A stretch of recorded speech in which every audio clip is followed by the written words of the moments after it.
Hello everyone, welcome back to EduTap UPSC YouTube channel. My name is Meghna. मई का month भी आ गया है और जैसे जैसे एग्जाम पास आ रहा है वैसे वैसे हमारे डाउट्स एंड इनसिक्योरिटीज बढ़ती जा रही है। सो अभी आपको क्या करना है, आपको कॉन्फिडेंट रहना है और ये बात ध्यान रखनी है कि जितना प्रैक्टिस कर सकते हो उतना आपके लिए अच्छा रहेगा और आपको यहाँ पे जितना रिवीजन आप कर सकते हो, जितना कंसिस्टेंट आप रह सकते हो उतना आपके लिए एडवांटेजेस रहेगा। सो इसी प्रैक्टिस को आगे बढ़ाते हुए आज के इस वीडियो में हम 20 मोस्ट एक्सपेक्टेड क्वेश्चंस डिस्कस करने वाले हैं जो आपके लिए बहुत ज़्यादा इंपॉर्टेंट रहने वाले हैं। तो वीडियो में स्टार्ट से लेकर एंड तक जरूर बने रहिएगा बिकॉज इस वीडियो से आप एनालाइज कर सकते हैं कि जितना भी आपने अभी तक पढ़ा है, जो भी टाइप ऑफ क्वेश्चंस आपने अभी तक पढ़े हैं, क्या वो सही आपने किए हैं और जो ये क्वेश्चंस हम यहाँ पे डिस्कस कर रहे हैं क्या आप इन क्वेश्चंस को सॉल्व कर पा रहे हो या फिर नहीं कर पा रहे हो। बिकॉज ये 20 क्वेश्चंस हमारे उन क्वेश्चंस में से हैं जो आपके फ्रिक्वेंटली पूछे गए हैं प्रीवियस ईयर्स में और 2025 में भी इनके आने के चांसेस ज्यादा हैं। तो आपको क्या करना है, क्वेश्चंस को देखिए एंड एनालाइज करिए, क्या ये क्वेश्चन आपने सॉल्व कर सकते हो और क्या आप नहीं कर सकते हो, कहाँ पे आप वीक हो, कहाँ पे आप स्ट्रॉन्ग हो, ये सारी चीजें आपको यहाँ पे से एनालाइज करने को हेल्प मिलेगी। तो ये वीडियो बहुत इंपॉर्टेंट एंड हेल्पफुल आपके लिए रहेगी। स्टार्ट से लेकर एंड तक जरूर बने रहिएगा एंड वीडियो पसंद आए तो लाइक जरूर करिएगा। सो एक और इंपॉर्टेंट इन्फॉर्मेशन, यहाँ पे आप जो यूसीसेट की गाइड बुक है वो डाउनलोड कर सकते हो डिस्क्रिप्शन में दिए गए लिंक द्वारा। यहाँ पे आपको इस गाइड बुक के अंदर जो आपके प्रीवियस ईयर ट्रेंड है टॉपिक्स का और मोस्ट इंपॉर्टेंट टॉपिक्स अगर आपको जानने हो, स्ट्रेटेजी आपको जाननी हो सीसेट के लिए, वो सारी चीजें यहाँ पे अवेलेबल होगी। आप इसको अगेन डाउनलोड कर सकते हो, डिस्क्रिप्शन में दिया आपको लिंक है, वहां से आप इसको सेव करके रख सकते हो। तो चलिए वीडियो को स्टार्ट करते हैं। हमारे पास फर्स्ट क्वेश्चन है ब्लड रिलेशन का, ठीक है। तो ये आपके पास ब्लड रिलेशन का यहाँ पे क्वेश्चन है और इसमें हमारे पास क्वेश्चन क्या पूछा गया है कि which of the following statement is not correct, इनमें से कौन सी स्टेटमेंट आपकी करेक्ट नहीं है। तो यहाँ पे आपको इनमें से गलत वाली स्टेटमेंट बतानी है। तो पहले आपको इसमें फैमिली ट्री बनाना होगा, इसके लिए ब्लड रिलेशन का आपको बेसिक सारा आना चाहिए। तो B is the mother of C, देखो बी क्या है, सी की मदर है। Who is the sister of D and A, D और ए की यहाँ पे सिस्टर है, ठीक है। नेक्स्ट सी जो है वो अनमैरिड है, सी आपका अनमैरिड रह गया है, मतलब जिसकी शादी नहीं हुई है। E is the son in law of B, अब E अगर सन इन लॉ है तो इन दोनों में से किसी का यहाँ पे हस्बैंड हो सकता है। नेक्स्ट आपको कहा गया है brother in law of D, ये E के बारे में बात की गई है कि E is the brother in law of D, तो यहाँ पे D का ब्रदर इन लॉ, C तो अनमैरिड रह गया, तो obviously E is married to A here, E has to be married to A। तो E अगर सन इन लॉ है तो मेल पर्सन है, ये एक फीमेल बन जाएगी। ये हमारे पास जितनी भी इंफॉर्मेशन बनी थी उसकी हेल्प से फैमिली ट्री है। आपके पास कहा गया क्या B मदर है C और A की, बिल्कुल मदर है C और A की। सी क्या सिस्टर इन लॉ है, ई की सिस्टर इन लॉ दिख रही है, बिल्कुल दिख रही है। ए इज द मैरिड मेल, क्या ए मैरिड मेल है, नहीं मैरिड फीमेल है, तो ये आपका रॉन्ग है, इसका मतलब सी मेरा करेक्ट आंसर है। तो आपके पास क्या है, यहाँ पे आपको क्या करना है, ये चीज आपको ध्यान रखनी है कि आपको ये फैमिली ट्री बनाना ऑलरेडी आता हो, बेसिक्स आपको आता हो, ठीक है। तो एक टाइप का क्वेश्चन ये हो गया। एक आपका ब्लड रिलेशन का ही डेटा सफिशिएंसी की फॉर्मेट में क्वेश्चन है, ऐसे क्वेश्चंस भी आपके एग्जाम में आ सकते हैं। तो हमारे पास कहा गया है कि हमारे पास दो स्टेटमेंट है, क्वेश्चन पूछा गया है कि there are 5 members MNOR and S, आपको बताना है कि S का रिलेशन O से क्या है, S का रिलेशन O से जानना है आपको। ये इस टाइप का क्वेश्चन आपको पूछा गया है। तो यहाँ पे हमारे पास कुछ ऑप्शन दिख रहे होंगे, तो हम पहले स्टेटमेंट को ट्राई करेंगे। M is the mother of O, M क्या है, O की मदर है। Who is the brother of N, ये आपका बन गया। R डॉटर है S की, अब ये एक डिफरेंट फैमिली ट्री बन गया कि R आपकी S की डॉटर है, बट इनको कनेक्ट किस कंडीशन से करें वो हमें यहाँ पे नहीं आता है, ठीक है। तो आपके पास क्या हो गया, ये कंडीशन यहाँ पे से ये नहीं लग सकता, नहीं यहाँ से आंसर मिल रहा है, तो फर्स्ट से आंसर नहीं आ रहा है, राइट। अब हम सेकंड से ट्राई करेंगे, तो सेकंड से ट्राई करोगे तो R is the wife of O, R क्या है, वाइफ है O की, ठीक है। O who is the brother of N, O जो आपका ब्रदर है N का, S जो है वो R की मदर है, यहाँ पे S क्या है, R की मदर है। तो आपका इस फैमिली ट्री से S का रिलेशन O से इजीली समझ में आ रहा है। याद रखिएगा जिसका भी रिलेशन पूछा जाता है उसका जेंडर भी क्लियर होना चाहिए। तो अगर S मदर है R की, तो यहाँ पे S O की क्या लगेगी, मदर इन लॉ लगेगी। तो मेरा आंसर आ रहा है सिर्फ और सिर्फ सेकंड वाली स्टेटमेंट को अकेले यूज करते हुए, तो हम सेकंड यूज करेंगे। यहाँ पे बोथ 1 and 2 सफिशिएंट हम तब यूज करते हैं जब हमारा फर्स्ट एंड सेकंड दोनों से अलग अलग यूज करते हुए आंसर नहीं आता है, ठीक है, तब हम यूज करते हैं। बट सेकंड से आ गया तो दोनों को ऐड करने की जरूरत है ही नहीं।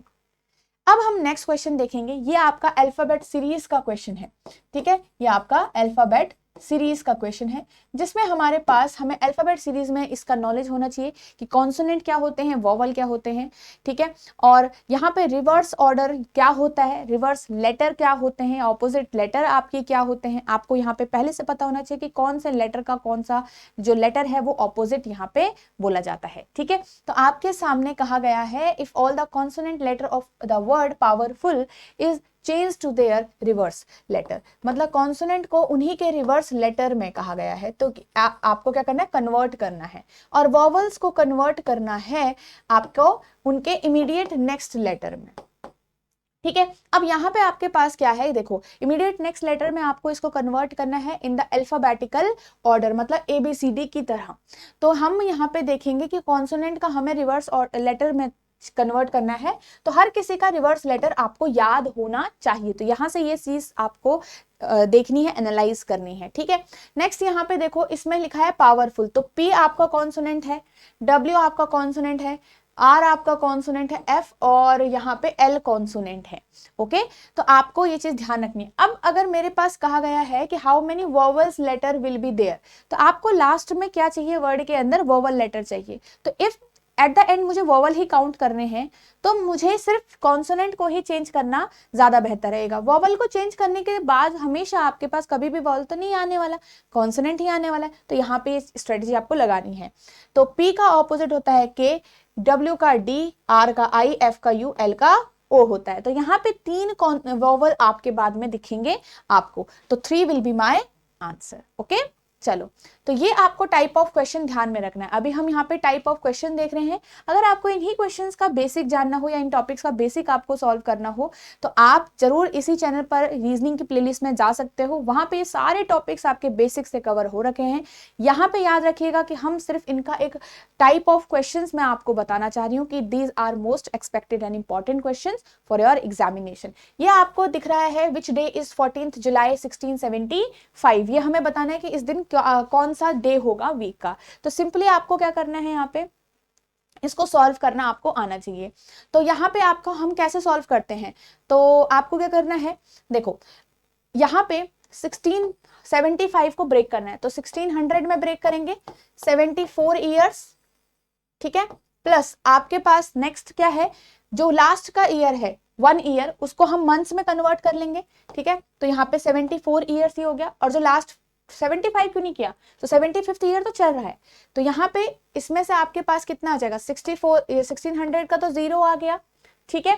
नेक्स्ट यहाँ पे 74 ईयर्स में कितने लीप ईयर होते हैं हमारे पास, 4 से डिवाइड करेंगे तो 4 1 जा और 32 4 8 जा, ठीक है, प्लस 74, ठीक है। नेक्स्ट अगर हम यहाँ पे देखें तो हमारे पास 14 जुलाई, तो आपको जनवरी, फिर फरवरी, फिर आपका मार्च हो गया, फिर आपका अप्रैल हो गया, फिर मई हो जाएगा, जून एंड लास्ट में जुलाई, ठीक है, ओके। अब यहां पे से आपको ये आंसर में निकालना है, क्लियर।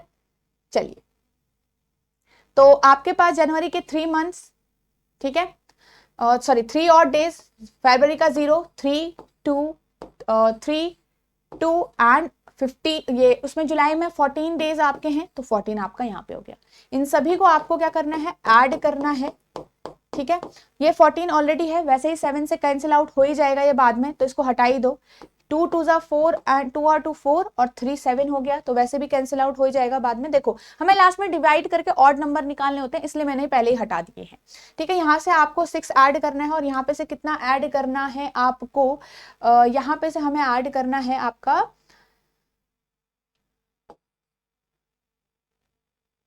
92, ठीक है, 92।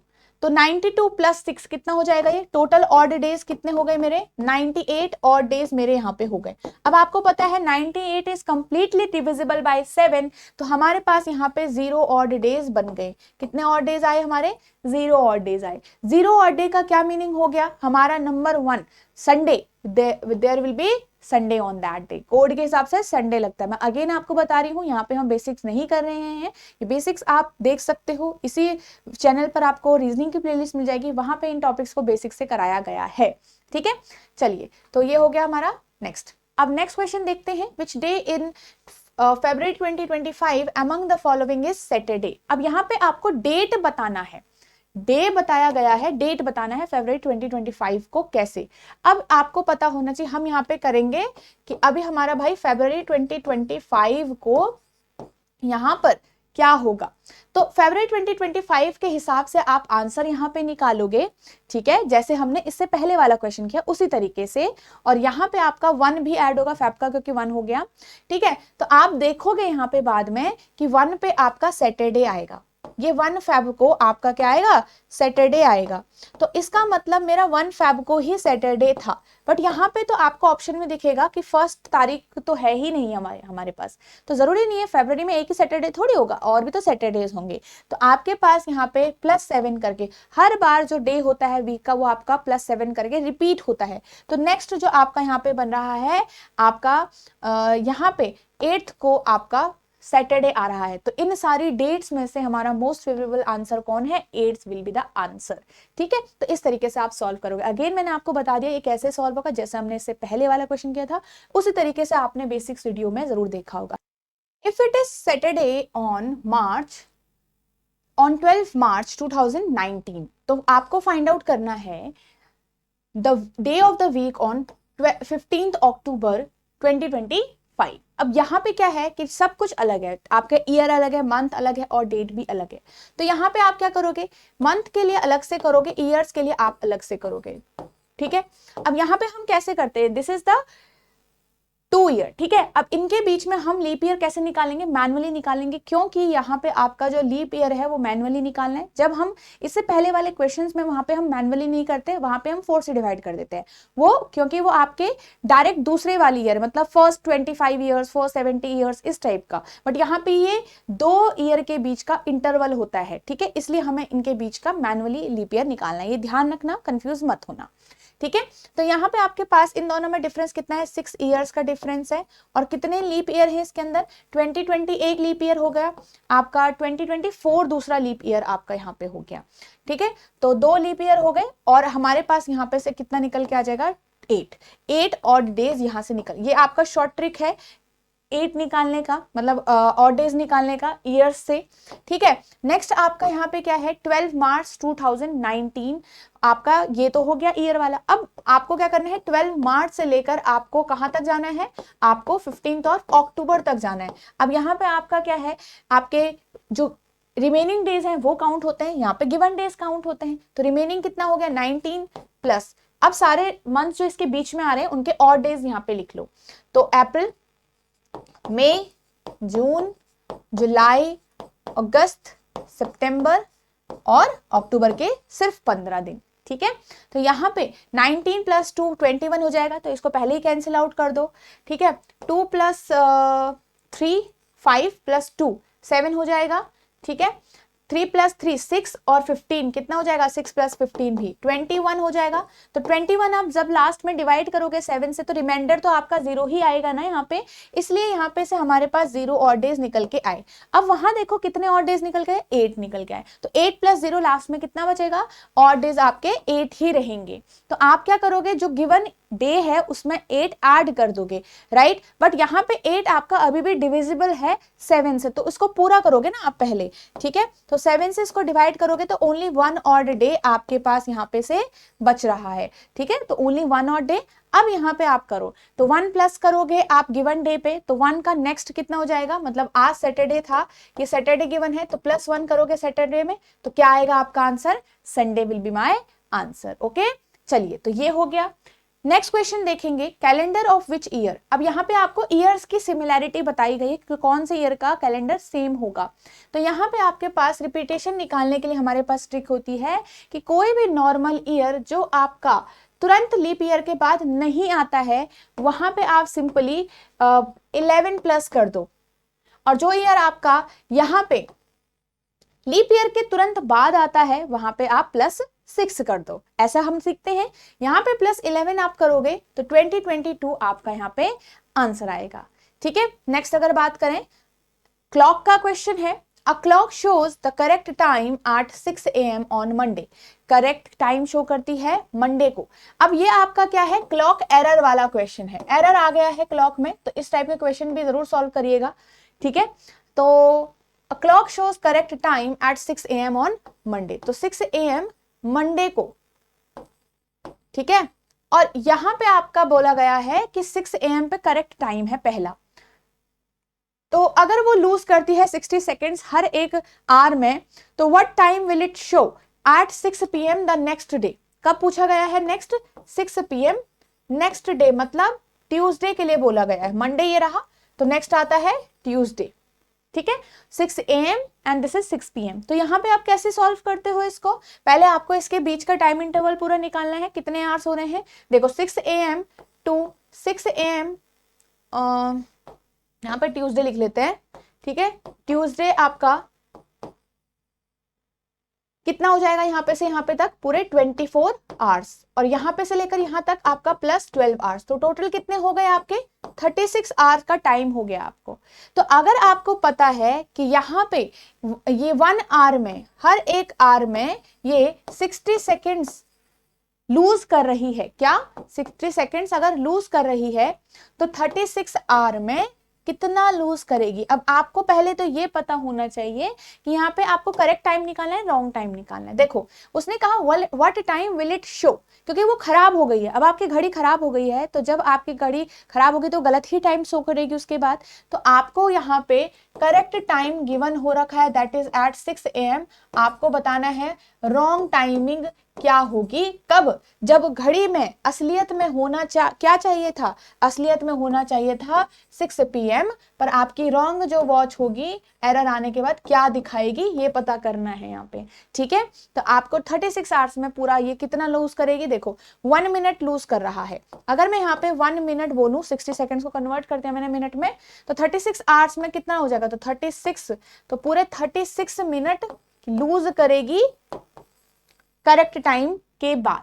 अब करेक्ट टाइम आपका होना चाहिए था 6 PM, पर जो घड़ी आपकी खराब हो चुकी है वो कितना शो करेगी, दैट विल शो 5:24। आपका ये यहाँ पे देखो ऐसे लिखते हो, हमारे पास 560 हो जाता है। ठीक है, तो हमारे पास 60 से पूरा 36 माइनस कर दो, तो 24 will be my answer. What will be my answer, 24 will be my answer. ठीक है, सो यहाँ पे डी ऑप्शन करेक्ट होगा। नेक्स्ट क्वेश्चन की तरफ चलते हैं। ऐसा भी एक क्वेश्चन आपको आना चाहिए, this is again we have to find out time, जब आपके पास ये दोनों ही हैंड्स जो हैं, minute hand and hour hand आपका ऑपोजिट होगा एक दूसरे से। इसका मतलब दोनों के बीच में जो थीटा होगा 180 डिग्रीज होगा। आप सभी को यहाँ पे फॉर्मूला याद होना चाहिए। हमारा टाइम निकालने का जो फॉर्मूला है वो क्या है, हमारे पास है T is equal to 30H plus minus theta, और यहाँ पे 2/11 क्या है, 2/11। तो आपके पास यहाँ पे टाइम कितना कहा गया है, देखो टाइम आपके पास 30 है, मल्टीप्लाई H 11 लोगे प्लस माइनस 180 डिग्री। अब अगर आप यहाँ पे से 180 डिग्री ऐड करोगे इसमें, तो आपको पता चलेगा कि यहाँ पे ये टाइम जो है वो एक्सीड कर रहा है 60 मिनट्स को भी, मतलब 12 o'clock है उससे भी बियॉन्ड जा रहा है, तो वो हमारा आंसर नहीं हो सकता।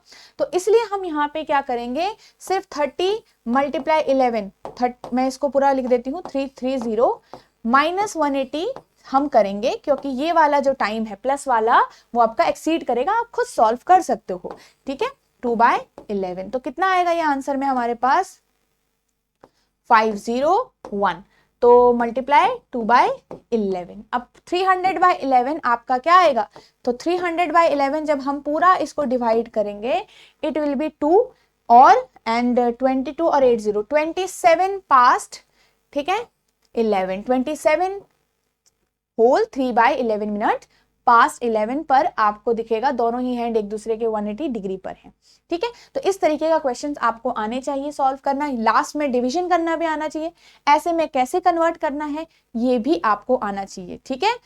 Between 6 p.m. and 7 p.m. the minute hand of a clock will be ahead of the hour hand by 5 minutes at. तो 5 मिनट कब आगे रहेगा। अब जब भी आपको ahead पूछा जाएगा तो पहले आपको यहाँ पे क्या पता करना है ये ध्यान रखो।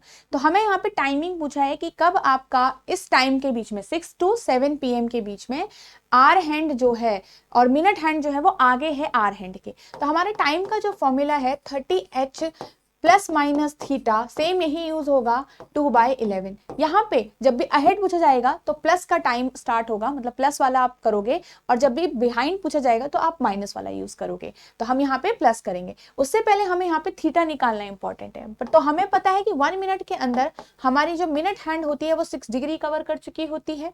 तो आपका 5 मिनट्स के अंदर कितना कवर करेगी भाई, आपका कवर करेगी 30 डिग्री कवर करेगी, 5 × 6। तो यहाँ पे हमारा थीटा आ गया 30 डिग्री। तो आपके पास 30 × 6 प्लस 30 डिग्री और 2/11 आ जाएगा। यहाँ पे इसको ऐड करो, 210 multiply by 2/11 is equal to 420/11। अब आपको ये डिवाइड करना आना चाहिए।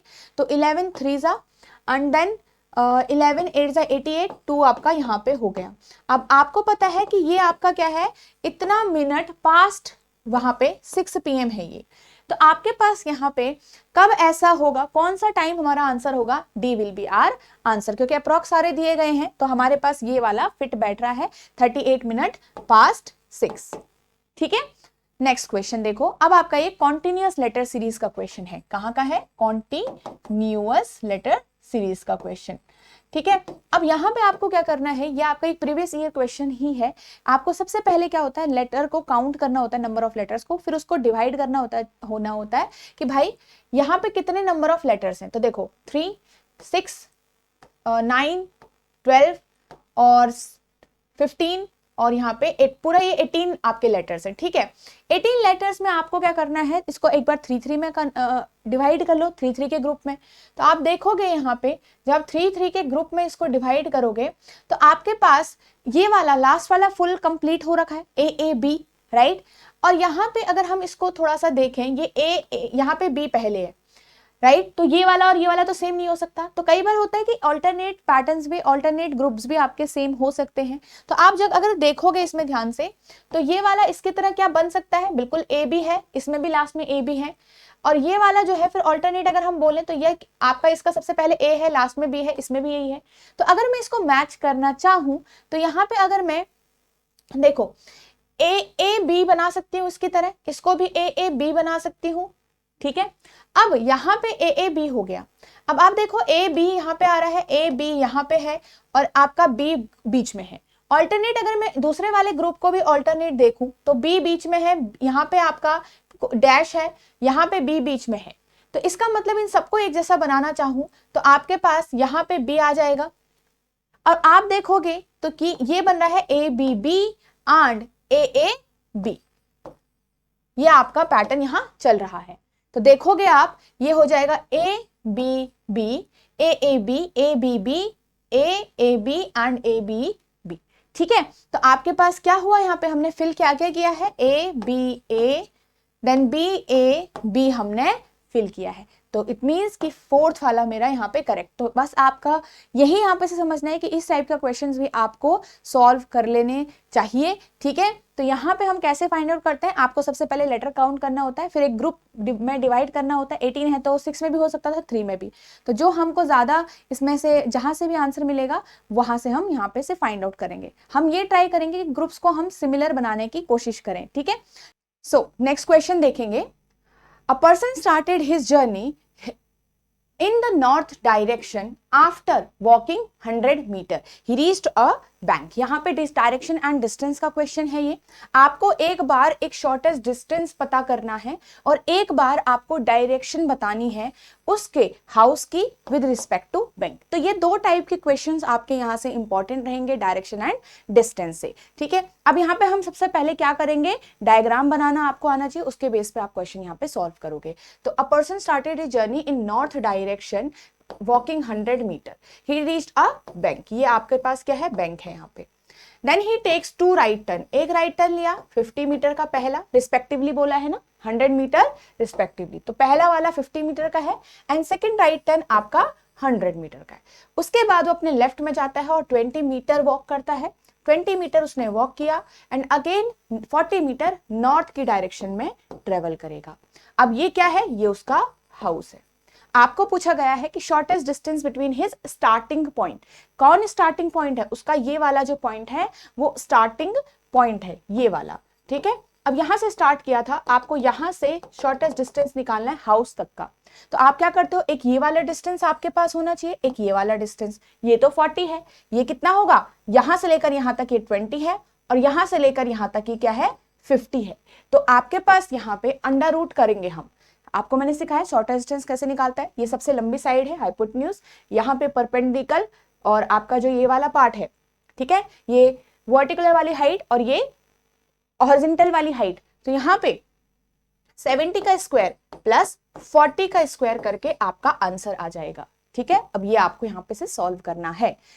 नेक्स्ट अगर हम यहाँ पे देखें, what is the direction of his house with respect to the bank. अब यहाँ पे डायरेक्शन आपको जो बोला गया है विद रिस्पेक्ट टू के बाद वाला जो पॉइंट होता है या ऑफ के बाद वाला या टू के बाद वाला जो पॉइंट होता है उसके रिस्पेक्ट में फाइंड आउट करना है। इट मीन सपोज आप बैंक पर खड़े हो रखे हो और आप किसकी तरफ देखोगे, हाउस की तरफ जब देखोगे तो इस तरीके से देखोगे आप नीचे की तरफ, और ये कौन सी डायरेक्शन है, नीचे मतलब साउथ, और अपना इस साइड देखने का मतलब है जैसे ये हमारा ये वाला पार्ट होता है ईस्ट, तो ये इसके बीच में कन्वर्ट हो रहा है। आपको नहीं आता तो आप ऐसे करके प्लेन इमेजिन करके यहाँ पे बना सकते हो, कोई कंफ्यूजन का वहां पे चक्कर नहीं आएगा, ठीक है। तो ये आपका क्या आ जाएगा answer, south and east direction. तो south east will be my answer from here, ठीक है। तो ऐसे करके आप इसको फाइंड आउट कर सकते हो। अगेन मैं आपको बता रही हूँ, यहाँ पे हम बेसिक नहीं क्लियर करें, we are just looking at the type of question here, ठीक है। चलिए अब एक और क्वेश्चन बनता है आपका डायरेक्शन डिस्टेंस से, जो आपका डेटा सफिशिएंसी की फॉर्म में है, डेटा सफिशिएंसी की फॉर्म में है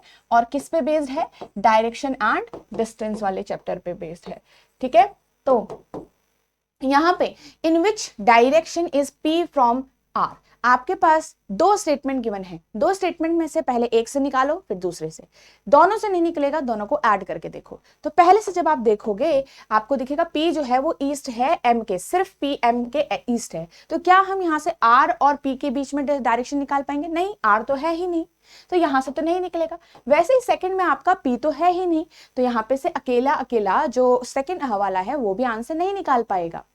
अब यहां पे जब दोनों से हमारा आंसर नहीं निकलेगा, हम दोनों के डेटा को ऐड करेंगे। तो P जो है वो ईस्ट में दिखा है M के, साथ ही M जो है वो नॉर्थ है R के, सॉरी नॉर्थ ईस्ट है R के।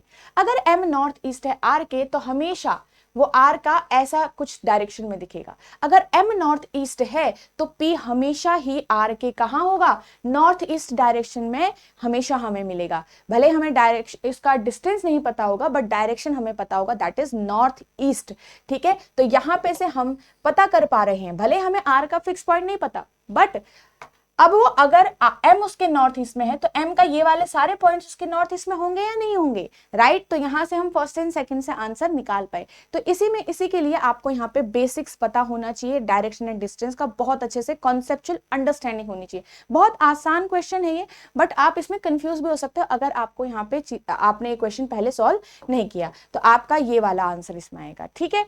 चलिए नेक्स्ट देखेंगे, यहाँ पे आपके दो टाइप के क्वेश्चन बन रखे हैं।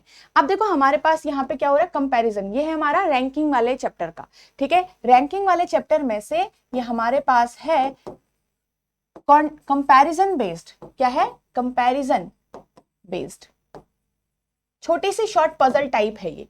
यहाँ पे आपके पास क्वेश्चन है, देयर आर 6 फ्रेंड्स, ये 6 फ्रेंड्स हैं हैविंग डिफरेंट एज, इनकी डिफरेंट एज है। F is younger than K but elder than I, कि F जो है यंगर है K से बट एल्डर है I से, ठीक है, J is elder than F but he is not the eldest. J जो है वो एल्डर है F से, बट J जो है आपका एल्डेस्ट मेंबर नहीं होगा। L is younger than I। अब आप जब भी ये क्वेश्चन सॉल्व करोगे तो ऑब्वियसली आपको इस सब का मीनिंग पता होना चाहिए। यहाँ पे इस पूरी लाइन का क्या मीनिंग है कि L is younger than I but elder than G। इसको हम कैसे ट्रांसफर करेंगे ऐसे ऑर्डर में। यहाँ पे आपको दिख रहा होगा ये सिंबल ग्रेटर और स्मॉलर वाले सिंबल कि K ग्रेटर है F से, F ग्रेटर है I से, तो यहाँ पे आप पता कर सकते हो, राइट। हमने डायरेक्टली इसमें चेंज कर दिया। अब इस लाइन को अगर मैं कन्वर्ट करूं तो L क्या है, I से यंगर है बट एल्डर है G से, तो इसमें कन्वर्ट हो गया ये आपका। अब यहीं पे से इन दोनों को मैं मिक्स करूं तो मेरे पास एक ऑर्डर कन्वर्ट हो चुका है K F I के नीचे 2 L और G भी है, तो ये एक ऑर्डर मेरे पास मिल गया।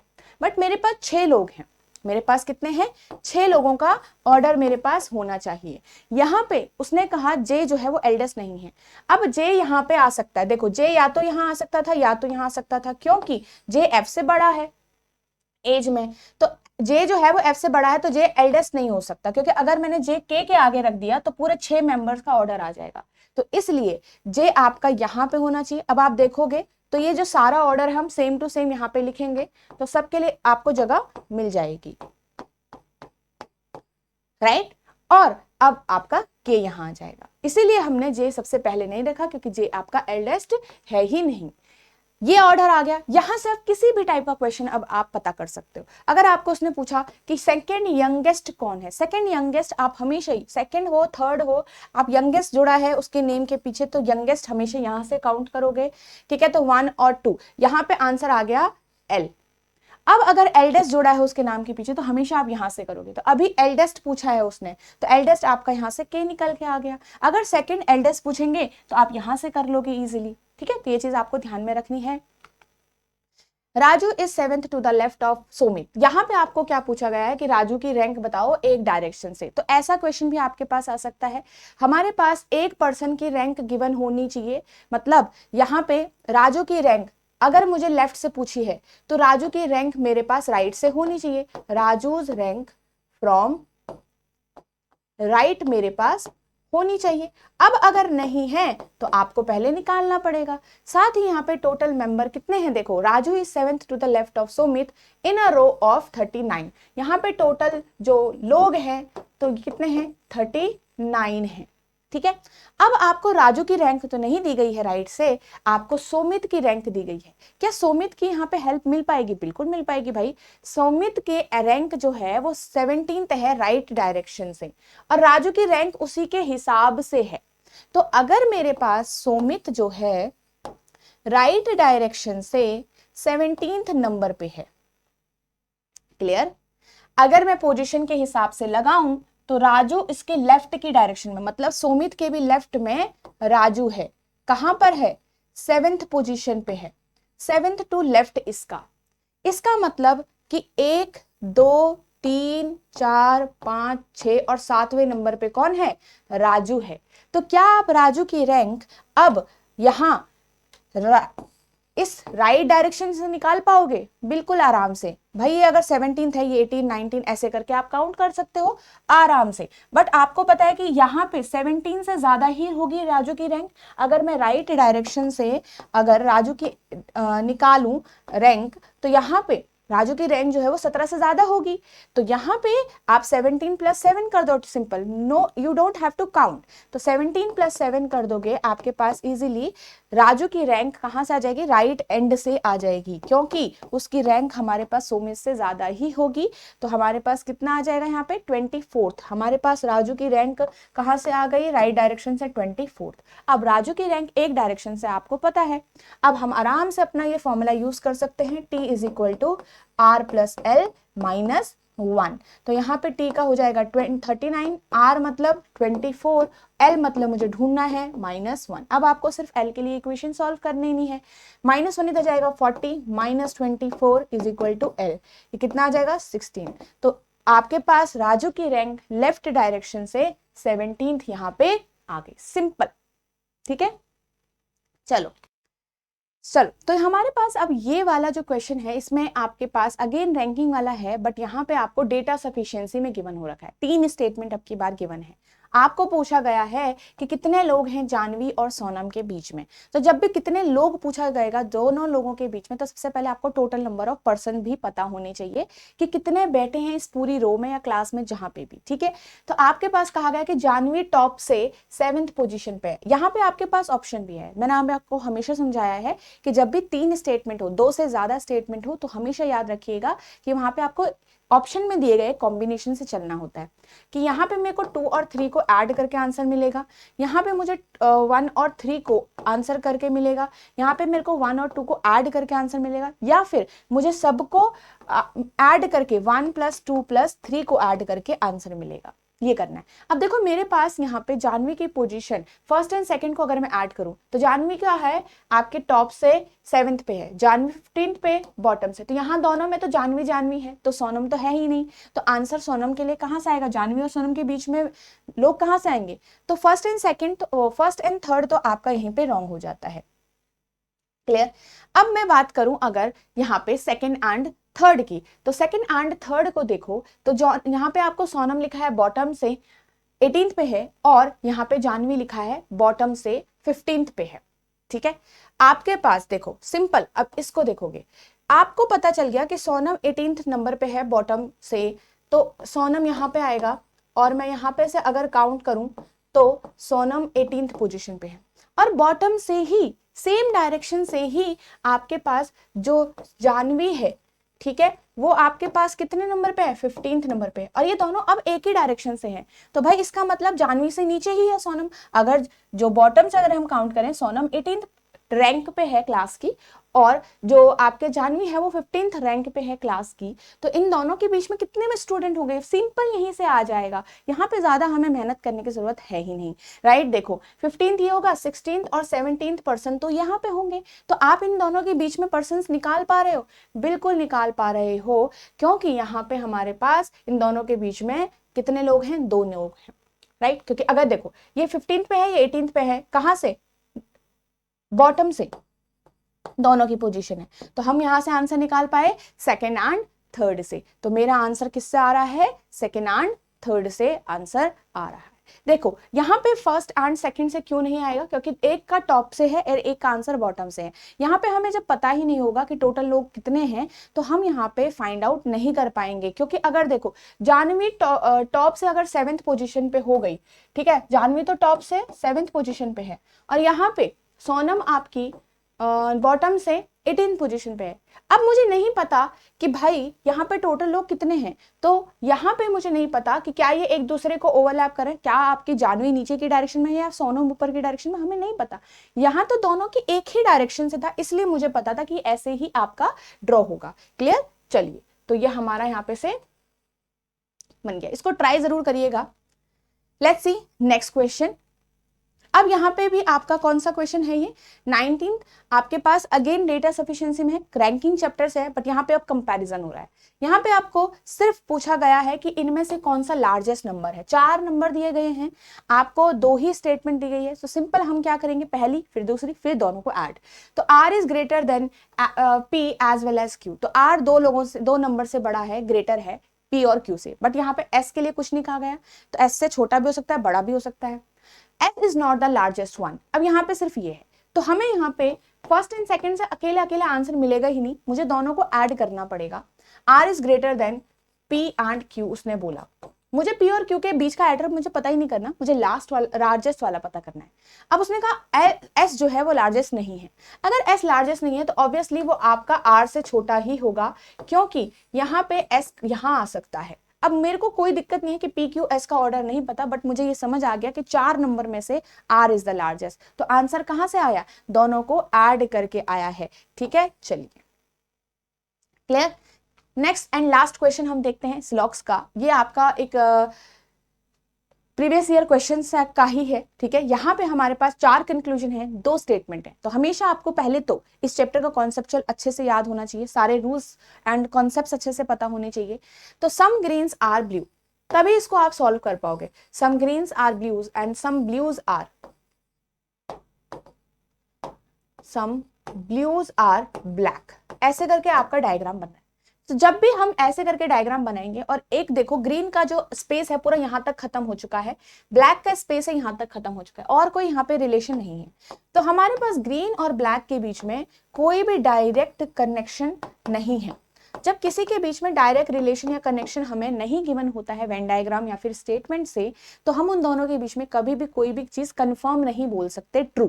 तो यहाँ पे अगर कहा गया कि सम ग्रीन आर ब्लैक, उसने बोला है कंफर्म बताओ, क्योंकि एक डेफिनेट कंक्लूजन है सारे के सारे, तो यहाँ पे ये एक डेफिनेट कंक्लूजन है, तो आपको पूछा कंफर्म बताओ, अगर ट्रू हो तो कंफर्म आपको होना चाहिए, नहीं तो फॉल्स हो जाएगा।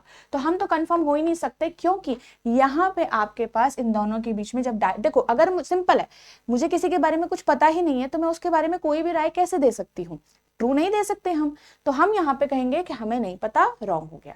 Next, no green is black, again green और ब्लैक के बीच में है, कोई भी टाइप का आपके डेफिनेट कंक्लूजन होगा वो हमेशा रॉन्ग हो जाएगा।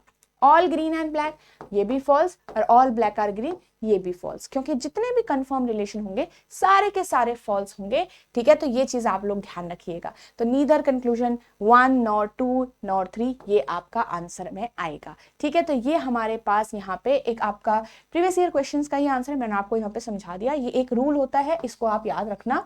ठीक है, बस याद रखना कि उन दोनों के बीच में डायरेक्ट रिलेशन नहीं होना चाहिए। ठीक है, okay. So that's all for today everyone. I hope आपको सारी चीजें अच्छे से समझ में आ गई होगी। यहाँ पे अगर हम बात करें तो हमें अगेन जो हमने डिस्कस किया वो टाइप ऑफ क्वेश्चंस डिस्कस किए थे। आपको क्या करना है, जो हमने आज डिस्कस किए 20 मोस्ट एक्सपेक्टेड क्वेश्चन, इन्हीं टाइप के क्वेश्चंस की प्रैक्टिस कर लीजिए। ठीक है, और अगर आपको ये सारे क्वेश्चन्स आपने सही किए हैं, ये सारे क्वेश्चंस आपने आंसर सही निकाला है, तो इट मीन्स आप प्रिपेयर्ड हो। रीजनिंग के अंदर हम बात करें, और अगर आप में से इन्हीं क्वेश्चंस में से आपको कोई क्वेश्चन नहीं आते हैं या फिर आपसे गलत हो गए हैं, तो इट मीन्स कि आपको अभी थोड़ा सा प्रैक्टिस की और ज़रूरत है, और आपको थोड़ा अपनी प्रिपरेशन को कीप इट अप रखना पड़ेगा। ठीक है, तो आपको क्या करना है, यहाँ पे से उन चैप्टर्स को कॉन्सेप्चुअली समझिए, क्वेश्चंस क्या पूछा गया है वो आपको अच्छे से समझ में आनी चाहिए, कंडीशन कैसे अप्लाई होनी है वो समझ में आना चाहिए, and then you are ready. Okay, तो ये सारी चीजें ध्यान में रखिएगा। यहाँ पे से आप में से काफी स्टूडेंट होंगे जो नेक्स्ट ईयर के लिए भी प्रिपेयर करने वाले होंगे।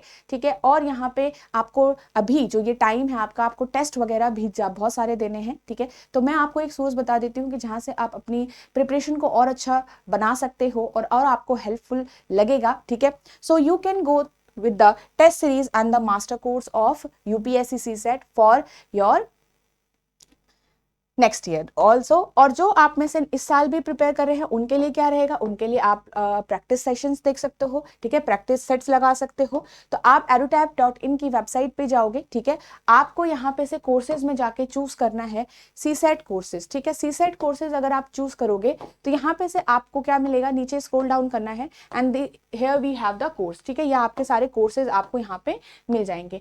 आप ऐसे स्टूडेंट हो जिनको अभी सिर्फ और सिर्फ प्रैक्टिस की जरूरत है, तो आप इजिली प्रैक्टिस कर सकते हो। ये टेस्ट सीरीज आपको हेल्प करेगी, क्योंकि यहाँ पे आपको हर टाइप के क्वेश्चंस आराम से मिल जाएंगे, क्योंकि जितनी प्रैक्टिस अभी आप करोगे उतना आपके लिए अच्छा रहेगा, जैसे मैंने आपको स्टार्टिंग में भी बताया।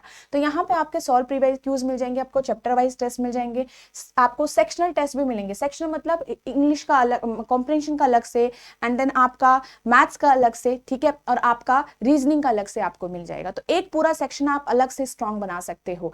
नेक्स्ट, आपको चैप्टर, हर एक चैप्टर का टेस्ट भी आपको यहाँ पे प्रेजेंट है, कि सपोज आपको नंबर सिस्टम स्ट्रॉन्ग बनाना है तो उसके बेस पे आपके डिफरेंट टेस्ट होंगे, यहाँ पे आप यहाँ पे अटेम्प्ट कर सकते हो। नेक्स्ट, आपका फुल लेंथ टेस्ट भी है, यहाँ पे पूरे 80 क्वेश्चंस के सेट्स भी हैं, तो आप उनको लगा कर देख सकते हो कि क्या आपने जो स्ट्रेटेजी बनाई है अपनी एग्जाम के लिए वो यहाँ पे वर्क कर रही है या फिर नहीं कर रही है। तो इस तरीके से आप जरूर अपना जो परफॉर्मेंस है और अच्छा बना सकते हो, and it is surely will help you in your practice sessions. ठीक है, and next, if you are someone जो नेक्स्ट एग्जाम के लिए प्रिपेयर कर रहे हैं, so this is the course for you, master course for CSAT. ठीक है, यहाँ पे आपका इंग्लिश कॉम्प्रहेंशन कवर्ड है, रीजनिंग कवर्ड है, मैथ्स आपका यहाँ पे कवर्ड हो रखा है। इसी के अंदर आपकी लाइव क्लासेस आपको मिलेंगे जो आपके एग्जाम से पहले होंगी। ये वही लाइव क्लासेस हैं जो आपकी एग्जाम से पहले यहाँ पे कंडक्ट की जाती हैं।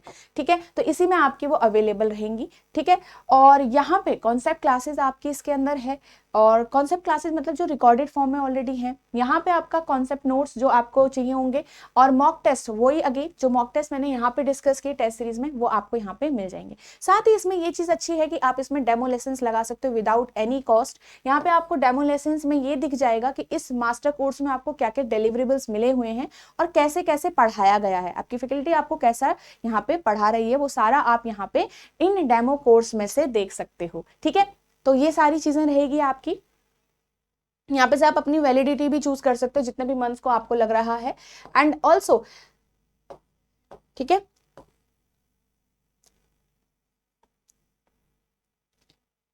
ये कोर्स का जो आपको लिंक है वो इसी वीडियो के डिस्क्रिप्शन में आपको मिल जाएगा, वहां से भी डायरेक्ट आप इसको एक्सेस कर सकते हो। And if you are someone who is trying to enrol in this, तो आप यहाँ पे से इसमें इनरोल कर सकते हो। ठीक है, बाय नाउ पे जाके आप इनरोल कर सकते हो। एंड खुद से आपको डिटेल जाननी है तो यहाँ पे नो मोर करके आप डिटेल्स इस कोर्स के बारे में जान सकते हो। And last, and this is the live crash course, ठीक है, फॉर यूपीएससी सीसेट, जो आपके एग्जाम से पहले, अभी आपका एग्जाम होने वाला है उसके पहले कंडक्ट कराया जाता है। ठीक है, जिसके बारे में हम यहाँ पे बात कर रहे थे। ओके, चलिए, so that's all for today everyone, and I hope you like the video. तो लाइक जरूर करिएगा वीडियो को।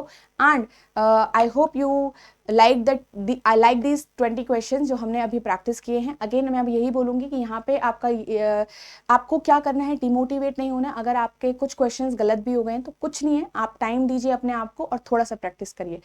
अपना क्वेश्चंस के खुद से सॉल्व करना सीखोगे तो ही आपसे क्वेश्चंस एग्जाम में भी सॉल्व होंगे। तो thank you so much everyone, keep preparing and all the best.